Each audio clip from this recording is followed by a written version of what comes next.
Syria is in the Middle East, surrounded by Turkey, Lebanon, Israel, Iraq, and Jordan. Syria is a very desolate desert with little water and intense heat. The population of Syria is 22.85 million, but many have been displaced since 2011. There are approximately 266 people per square mile. In In comparison, the population density of America is 84 people per square mile. The infrastructure in Syria is moderate. They have very nice, luxurious areas, but they also have places that look like third world countries.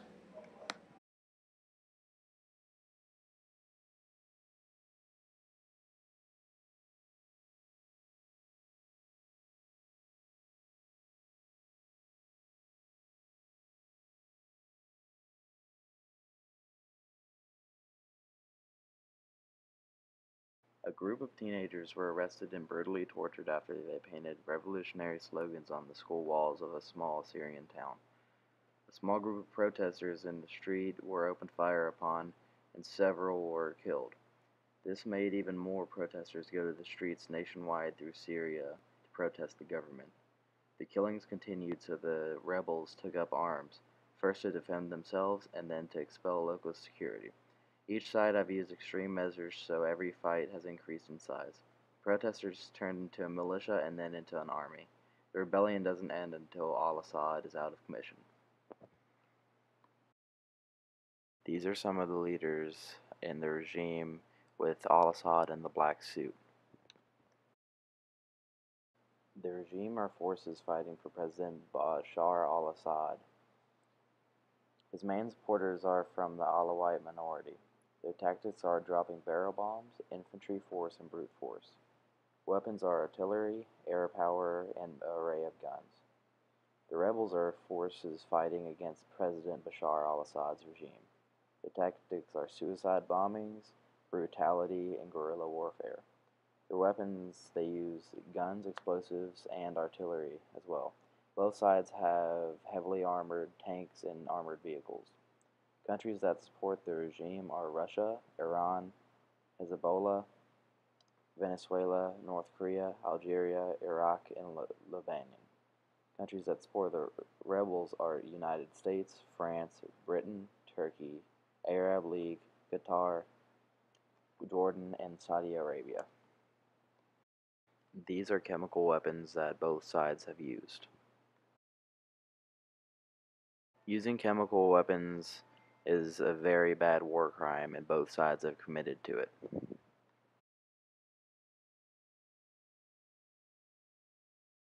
18th of March 2011, Bashar al-Assad's regime forces opened fire upon protests, and the Syrian civil war officially begins. March through October 2012, the uprising intensifies. Obama freezes Assad's assets. In November 2012, the Syrian National Coalition Force is born. In March 2013, the Syrian displaced refugees count becomes almost 1 million. In August 2013, the regime starts killing civilians with the chemical weapons we showed you earlier. In October 2013, Syria destroys its chemical weapons production equipment to show peace. June 2013, the Islamic State of Iraq and the Levant, also known as ISIS, seizes large parts of northern and western Iraq. They are in control of around one-third of Syria and Iraq today. It declares a self-styled Islamic Caliphate.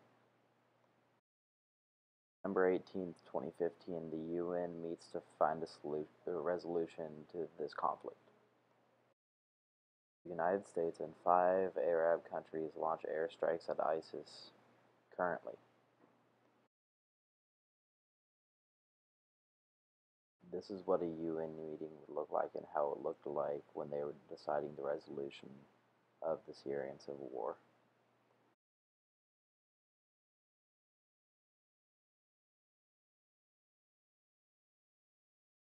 The end results of this conflict are that the country is in ruins. Buildings burned, people starving, gunfire riddles the streets. 250,000 people have died from this war. 11.19 million have been displaced from their homes. The UN is trying to resolve it, but hasn't been effective yet, but hopefully they will find a way to end the war. Many people are misinformed about this war and only see ISIS as the danger, when the real danger is the Syrian government collapsing and economic collapse. This war needs outside help to take care of the country, and nothing happens.